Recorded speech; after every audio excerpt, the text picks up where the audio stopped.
Hey guys, welcome to the Outgroove, and this is me, Andre Salazar. We're here live on location here in Quartzsite, Arizona, and the new Lana Del Rey album just came out. It just dropped on Friday. I've listened to it a number of times, and I want to talk about it because if you guys know me, I love me some Lana Del Rey.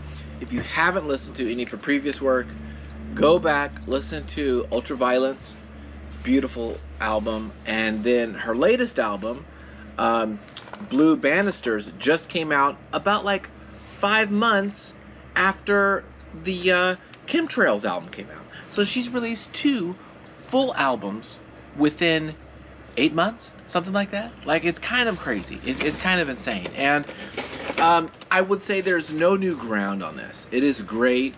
Lana still has her wonderful voice, the songwriting, everything is great. Very similar to Chemtrails.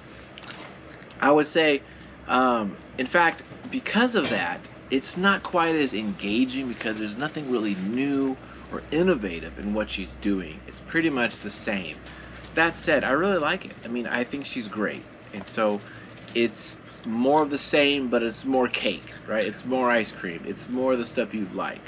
So, but there's nothing kind of new, which is fascinating because producing this, see, she's not a one-man gang here. She's got producers, and Gabe Simon and especially Drew Erickson was the producer, songwriter, lyricist, and composer for most of this album, which in the previous album, Chemtrails, is another person.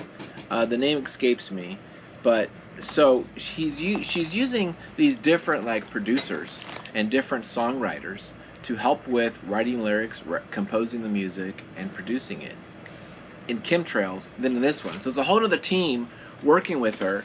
I looked up Derek, I looked up Derek Erickson, and he did do an album last year, 2020.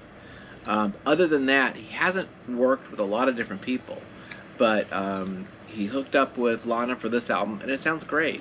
So in a way, I find that fascinating that someone can come out with 2 albums using 2 different teams, but pretty much sound the same, you know, has her stamp on it. I think that's really the only way she could have done it, is to have other people help her with these things, because I just don't know how someone could come out with 2 albums, that much material, without a co-writer, you know, for the lyrics and for the song. So I think it's great. Definitely highly recommend. Listen to it, download it. Whether it's better than Chemtrails or Ultraviolence, I don't know. It's hard to say, because I feel like her level of musicianship and her singing is all good. It's all at that level. There's nothing that really stands out. She really reminds me of a Billie Holiday because of somehow her style. She's not singing jazz, but there's a style to her that I really like. There's a breathiness to it.